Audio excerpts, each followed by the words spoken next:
श्री गणेशाय नमः। दोस्तों, वीडियो शुरू करने से पहले वीडियो को लाइक कर दे और चैनल को सब्सक्राइब जरूर कर दे। Story name is Ishqbaaz session 2 and this story is begin from chapter 283 and guys don't forget to share your reviews and put on your earphones before starting the video for better experience। तो चलिए शुरू करते हैं। हालांकि यह तो उसकी pregnancy की सिर्फ शुरुआत थी, उसे सीढ़ियों से चढ़ने उतरने में ज्यादा प्रॉब्लम नहीं थी, लेकिन फिर भी राका उसके बारे में सोच रहा था। ये चीज उसे अच्छी लग रही थी कि तभी क्रिश हाँ मैं सर हिलाते हुए स्ट्रेट फेस एक्सप्रेशन के साथ बोला, हम okay no problem mom dad, I am done so I need to गो।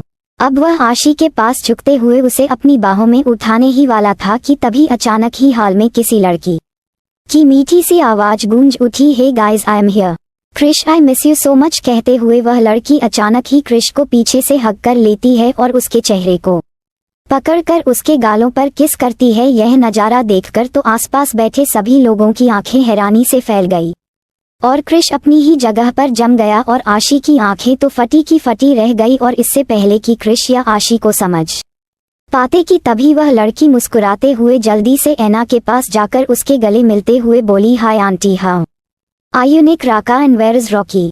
कहते हुए वह लड़की एना को पकड़े हुए अपनी नजर पूरे हॉल में घुमा रही थी कि तभी एना उसे लड़की को देखकर मुस्कुराते हुए बोली, Sophia we are good and how are about you and what are present surprise, तुम अकेले आई हो, मॉम नहीं आई तुम्हारे साथ। और एना के पूछने पर वह लड़की मुस्कुराते हुए बोली, नो आंटी, मॉम नहीं आ पाई, आप तो जानते हो ना उन्हें। हमेशा की तरह वह फिर से किसी बिजनेस मीटिंग के सिलसिले में महीनों तक देश से बाहर चली गई, कब आएगी कुछ पता नहीं, और मेरा अभी अभी एग्जाम खत्म हुआ है तो मैंने सोचा क्यों ना मैं आप लोगों के साथ आकर रह लूं। इसी बहाने आप लोगों से मिल भी लूंगी, कितने दिनों से आप लोगों से मिली नहीं थी। बट डोंट टेल मी कि आप मुझे देखकर खुश नहीं हुई। कहते हुए वह लड़की थोड़ा नाराज होकर एना देख रही थी और उसकी बात को सुनकर एना प्यार से उसके गालों को थपथपाते हुए बोली, अरे कैसी बातें कर रही हो तुम सोफिया, तुम्हें देखकर मैं खुश क्यों नहीं होगी, इनफैक्ट मैं तो बहुत खुश हूँ और अब तुम आई हो तो मैं तुम्हें इतनी आसानी से जाने नहीं दूंगी, तुम्हें कुछ दिन हमारे पास ही रहना होगा, ओके। एना की बात को सुनकर सोफिया के चेहरे की एक्सप्रेशन थोड़े बदल गए और वह थोड़ा फ्लटी अंदाज में क्रिश को देखते हुए बोली, ऑफ कोर्स आंटी, अब मैं आई हूँ तो इतनी आसानी से कैसे जाऊंगी, इनफैक्ट मैं तो सोच रही हूँ कि अब मैं हमेशा के लिए यही रह जाऊं। क्रिश की तरफ देखकर, तुम्हारे इस बारे में क्या ख्याल है क्रिश। और सोफिया के सवाल पूछने पर क्रिश उसे अपनी नीली नजरों से एक नजर देखकर अपना चेहरा दूसरी तरफ कर लेता है। उसे सोफिया से बात करने में कोई इंटरेस्ट नहीं था, लेकिन सोफिया के चेहरे के एक्सप्रेशन को देखकर आशी को उस पर बहुत गुस्सा आ रहा था। उसका तो खून खौल रहा था, उसके हाथों की मुठ्ठियां कस गई और वह गुस्से से दांत पीसते हुए जैसे ही आगे आई तभी समर उसके चेहरे की एक्सप्रेशन को बहुत अच्छे से देख चुका था। उसने तुरंत ही अपना गला साफ किया, ओह है, इतना कहकर वह राहुल की तरफ देखने लगा कि तभी आशी अपने होश में आई। दरअसल कुछ पल के लिए आशी आउट ऑफ कंट्रोल हो चुकी थी कि तभी समर उस लड़की की तरफ देखते हुए एना और राहुल से बोला, ये कौन है बाबा, आज से पहले तो इन्हें कभी नहीं देखा। कहते हुए समर उस लड़की को ऊपर से नीचे तक अपनी आंखों से स्कैन कर रहा था। वह लड़की जिसकी हाइट लगभग 5'9" थी, figure 3'6", 2'4", 3'6", bob cut, silver hair, English fair skin, dark green आंखें, नेचुरल गुलाबी होठ, कानों में अट्रैक्टिव डिजाइनर ईयरिंग, एक हॉट पैंट टॉप और long overcoat, high knee length boot. दिखने में वह लड़की काफी ज्यादा स्टाइलिश और अट्रैक्टिव लग रही थी। आशी भी उस लड़की को अपनी काली आंखों से ऊपर से नीचे तक घूर रही थी कि तभी एना ने मुस्कुराते हुए बताया, she is Sophia, Sophia D'Costa, यह मेरी बहन की डॉटर है। और यह सुनकर आशी थोड़ी रिलैक्स होते हुए बोली, ओ यानी यह और साइको कजिन है। और यह सुनकर सोफिया बात को क्लियर करते हुए बोली, साइको कौन साइको। सोफिया के कंफ्यूजन नजरों को देखकर एना उसकी बात को क्लियर करते हुए बोली, Sophia that means Krish. No Ashi, यहाँ कुछ मिसअंडरस्टैंडिंग है, सोफिया क्रिश की रियल कजिन नहीं है बल्कि मेरी बहन की स्टेप डॉटर है, लेकिन मेरी बहन के लिए उसकी रियल डॉटर से भी बढ़कर है। खैर बाकी की बातें मैं तुम लोगों को बाद में बताऊंगी। सोफिया तुम काफी थक गई होगी, चलो मैं तुम्हें तुम्हारा कमरा दिखा देती हूँ, तुम रेस्ट कर लो। कहते हुए एना सोफिया को अपने साथ ले जाने लगी। तभी सोफिया आशी को ऊपर से नीचे तक कंफ्यूज नजरों से देखते हुए बोली 1 मिनट आंटी, मैं देख रही हूँ, मुझे यहाँ बहुत नए फेस नजर आ रहे हैं, आखिर ये लोग हैं कौन? आशी की तरफ देखते हुए, स्पेशली यह लिटिल गर्ल तुम्हारी तारीफ। और यह सुनकर आशी को उसे पर बहुत गुस्सा आ रहा था, लेकिन फिर भी वह अपने चेहरे पर एक तिरछी मुस्कान लिए अपनी जगह से उठकर खड़े होते हुए बोली, तारीफ जितनी की जाए उतनी कम है, लेकिन फिलहाल तुम इतना जान लो कि मैं हूँ आशी। आशी क्रिश डेविडसन कहकर आशी क्रिश के पास जाकर उसकी बाहों में अपनी बाहें लपेटते हुए बोली, मैं क्रिश डेविडसन की वाइफ। इन शब्दों को कहते हुए आशी के चेहरे पर एक गुरूर भरी मुस्कान थी, लेकिन आशी की बात सुनकर सोफिया के चेहरे की मुस्कान एक झटके में गायब हो गई। वह हैरान नजरों से आशी और क्रिश को देखने लगी कि तभी वह अचानक ही शॉकिंग रिएक्शन देते हुए बोली, व्हाट द हेल, ये क्या मजाक है लिटिल गर्ल? क्या तुम्हें सचमुच ऐसा लगता है मैं तुम्हारी मजाक पर भरोसा कर लूंगी? तो ठीक है, हा हा हा, तुम्हारा मजाक बहुत अच्छा था, लो अब तो मैं हंस भी दी। इतना कहकर सोफिया क्रिश के बगल में आकर क्रिश की दूसरी बाहों में अपनी बाहें लपेटते हुए बोली, क्रिश तुम्हें नहीं लगता ये लिटिल गर्ल कुछ ज्यादा ही मजाक किया है? आखिर कौन है ये? क्या तुम्हारी कोई नई सर्वेंट है? कहते हुए सोफिया के चेहरे पर एक तिरछी मुस्कान आ गई। वह आशी को लगभग अपनी गहरी हरी आंखों से घूर रही थी और आशी की नजर सोफिया के उस हाथ पर थी जिन हाथों से उसने क्रिश की बाहों को पकड़ रखा था। ये देखने के बाद तो आशी पारा ही हाई होने लगा था। वह अपनी आंखें छोटी करते हुए उस हाथ को देख रही थी, जैसे मानो वह अपनी आंखों से ही उसे जलाकर भस्म कर देगी। आशी गुस्से के मारे लंबी सांस लेकर तुरंत अपनी नजर उठाकर क्रिश की तरफ देखने लगी कि तभी क्रिश एक झटके में सोफिया के हाथ को अपने हाथों से दूर झटका, leave my hand Sophia, don't cross your limits, how dare you touch me. इन शब्दों को कहते हुए क्रिश की आवाज पूरी तरह कोल्ड थी। सोफिया खुद को संभाल नहीं पाई और अचानक की 2 कदम दूर हटी। वह अपनी आंखें हैरानी से फाड़े हुए क्रिश को देख रही थी, जैसे मानो वह क्रिश के एक क्षण को समझने की कोशिश कर रही थी कि तभी एना क्रिश को लगभग डांटते हुए बोली, क्रिश बिहेव योरसेल्फ, सोफिया हमारी गेस्ट है, तुम उसके साथ इस तरह पेश। और इससे पहले कि एना आगे कुछ कह पाती, क्रिश डाइनिंग टेबल पर रखे हुए एक टिश्यू पेपर में अपने लाइटर से आग लगाकर जलते हुए टिश्यू पेपर से अपने गाल के उस हिस्से को पोंछता है जहां थोड़ी देर पहले सोफिया ने किस की थी। और क्रिश के इस एक्शन को देखकर आसपास खड़े लगभग सभी लोगों की आंखें हैरानी से बड़ी हो गई और इससे पहले कोई कुछ समझता, क्रिश उस जलते हुए टिश्यू पेपर से अपने चेहरे को पहुंचकर उसे डस्टबिन में फेंकते हुए अपनी कोल्ड वॉइस में बिना किसी एक्सप्रेशन बोला, I don't like that anybody touch me without my permission except my love my wife. इतना कहकर उसने एक झटके में बिना किसी एक्सप्रेशन पूरे एटीट्यूड के साथ आशी को अपनी बाहों में उठाकर अपने कदम आगे की तरफ बढ़ाते हुए बोला, अपने गेस्ट को कहिए अपनी लिमिट में रहे मॉम, यह इसकी पहली और आखिरी गलती होनी चाहिए, वरना अभी सिर्फ हाथ झटक है, उठकर बाहर फेंकने में ज्यादा वक्त नहीं लगेगा। Anyway my little wifey need some rest, so we are go to the bed, good night.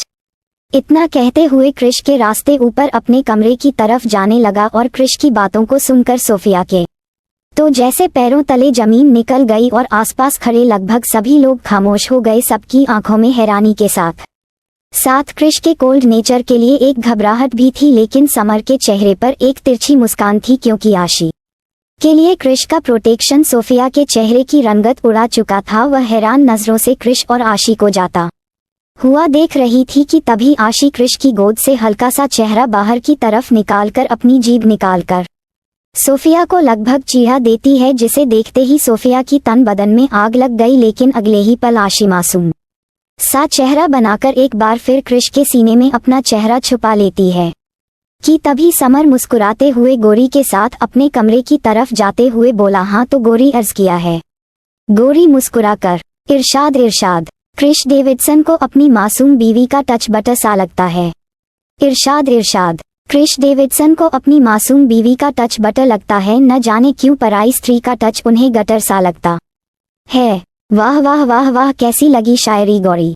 हाँ हाँ, आपके इसी शायरियों के कारण भैया आपको आज शेरों के पिंजरे के पास सोना पड़ेगा, कहते हुए गौर पर हाथ रखकर हंसने लगी। और यह सुनकर समर को अपनी सजा याद आई। वह जल्दी से कमरे की तरफ भागते हुए बोला, अरे बाप रे, मुझे बचाओ। इतना कहते हुए समर और गौरी दोनों अपने अपने कमरे की तरफ चले गए। लेकिन उसकी यह धमाकेदार शायरी सुनकर राका राहुल याना अपने मुंह पर हाथ रखकर धीरे धीरे मुस्कुराने लगे, जो देखकर सोफिया को अपनी इंसल्ट फील हो रही थी। अब धीरे धीरे घर के सभी लोग अपने अपने कमरे में जा चुके थे, लेकिन कुछ देर बाद सोफिया अपने कमरे में गुस्से से पैर पटकते हुए गुस्सा करते हुए बोली, आंटी यह सब क्या है? क्रिश की शादी हो गई और आपने मुझे बताया भी नहीं। आंटी, आप क्रिश की शादी किसी और से कैसे करवा सकती हैं?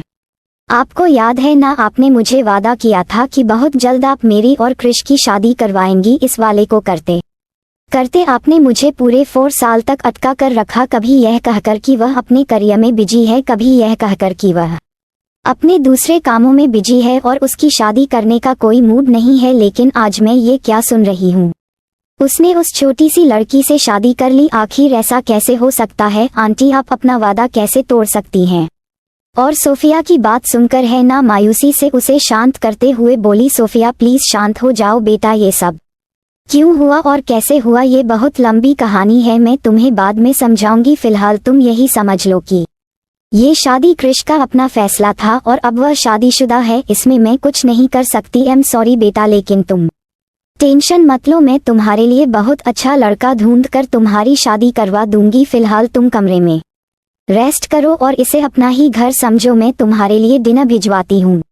इतना कहकर ऐना वहां से चली गई, लेकिन ऐना के जाने के बाद सोफिया गुस्से से दांत पीसते हुए बोली, नहीं, ऐसा नहीं हो सकता, मेरा क्रिश किसी और का नहीं हो सकता, वह सिर्फ और सिर्फ मेरा है। मैं भी देखती हूँ वह लड़की कैसे उसे मुझसे छीनती है। इन शब्दों को कहते हुए सोफिया के चेहरे पर गुस्से और जलन के एक्सप्रेशन साफ देखे जा सकते थे। वहीं दूसरी तरफ क्रिश और आशी का कमरा। आशी अपनी एक हाथ से क्रिश के गालों पर बने हुए जख्मों पर क्रीम लगाते हुए उस पर फूंकते हुए मुंह बनाते हुए क्रिश से शिकायत कर रही थी, साइको तुम्हें क्या जरूरत थी ऐसा करने की? देखो तो तुम्हारी फेस पर रेडनेस आ गई है, वह जल गया है, तुमने खुद को तकलीफ क्यों दी? साइको बोलो, कहते हुए आशी की आंखों में नमी आ रही थी। लेकिन तभी क्रिश, जो कि अब तक उसके सामने बेड पर बैठे हुए सिर्फ उसे ही देख रहा था, आशी की लैब पर बैठे हुए बड़े ही प्यार से उसे मेडिसिन लग रही थी, उसने झटके से आशी की कमर में हाथ डालकर उसे अपने और करीब करते हुए उसकी आंखों में झांकते हुए कहा, because I don't like that my love. लोगों का ये जानना जरूरी है कि क्रिश डेविडसन को टच करने का हक सिर्फ उसकी फायरफ्लाई को है, उसके अलावा ये हक मैंने किसी को नहीं दिया। और उसने तो मुझे टच नहीं बल्कि किस की थी, मैं उसे अपनी बॉडी पर कैसे रहने देता? मुझे सिर्फ तुम्हारी किस चाहिए, अपनी बॉडी के हर हिस्से पर, गॉट इट? इन शब्दों को कहते हुए क्रिश की आंखों में एक अलग ही पागलपन था। जी नहीं सुनते और देखते हुए आशी कुछ पल के लिए तो बस क्रिश की आंखों में ही झांकती रह गई। उसे क्रिश की आंखों में एक जुनून नजर आ रहा था, जिसे देखकर आशी के चेहरे पर एक प्यारी सी मुस्कान आ गई और उसकी दूसरे शर्म से झुक गई, उसकी गाल ब्लश करने लगे थे कि तभी उसे इस तरह करता हुआ देख क्रिश धीरे से उसके चेहरे के नीचे अपनी उंगली रख उसके चेहरे को उठाते हुए उसकी गुलाबी मुलायम लूप्स की तरफ लस्ट भरी नजरों से देखते हुए डीप वॉइस में बोला, माई लव, किसी अनवांटेड पर्सन ने तुम्हारे साइको पर अपना हक जताने की कोशिश की है, क्या तुम उसे ये बताना नहीं चाहती कि मुझ पर किसका हक है? हम बोलो। और क्रिश की बात सुनकर आशी ने धीरे से अपनी नजर उठाकर क्रिश के चेहरे की तरफ देखा। क्रिश के चेहरे को देखते हुए आशी को उस पर बहुत प्यार आने लगा था, क्योंकि क्रिश की आंखों में आशी के लिए चाहत थी। उसकी बातें आशी के दिल को धड़कने लगी थी। क्रिश की नजर आशी की गुलाबी मुलायम लूप्स पर टिकी हुई थी और आशी की नजर क्रिश के लब्स पर। आशी ने क्रिश की तरफ देखते हुए उसके गले में अपनी एक बार लपेटकर बड़े ही प्यार से उसके गाल पर किस कर उसके लब्स से अपने लूप जोड़ दिए और उसे 1 मिनट की सोच किस के बाद उसके लूप पर जोर से बाइट कर क्रिश के लूप्स को छोड़ा। आशी ने क्रिश को इतनी जोर से बाइट किया था कि क्रिश के लूप से खून निकलने लगा और उसका होठ 1 सेकंड में सूजकर मोटे हो गए थे। लेकिन इसके बावजूद क्रिश के चेहरे पर कोई एक्सप्रेशन नहीं आए, वह बस यूं ही अपनी नीली नजर से आशी को देख रहा था कि तभी आशी अपनी जीभ से उस खून को लिक करते हुए धीरे से क्रिश के लब्स से दूर हो उसकी आंखों में देखते हुए बोली, साइको, तुम सचमुच साइको हो, मेरे साइको, और तुम पर सिर्फ मेरा हक है, कोई तुम पर कितना भी हक जताए तुम पर मेरे प्यार का स्टाम्प है, मेरा सया साइको, आई लव यू। और आशी की बातों को सुनकर क्रिश के चेहरे पर एक तिरछी मुस्कान आ गई। That's my Firefly. और इतना कहकर क्रिश अचानक ही आशी के लब्स पर टूट पड़ा। आशी ने भी क्रिश को खुद से दूर करने की कोशिश नहीं की बल्कि वह उसकी किस का रिप्लाई देने लगी। So don't forget to share your review and comment your best part of an story. और अगर आपने अभी तक हमारे चैनल को सब्सक्राइब नहीं किया तो कृपया इसे सब्सक्राइब करें और बेल आइकन पर क्लिक करें ताकि आप हमारी नई कहानी पहले पा सकें। And if you like my story so comments your feelings with heart emoji. तो मिलते हैं नेक्स्ट वीडियो, तब तक के लिए राधे राधे।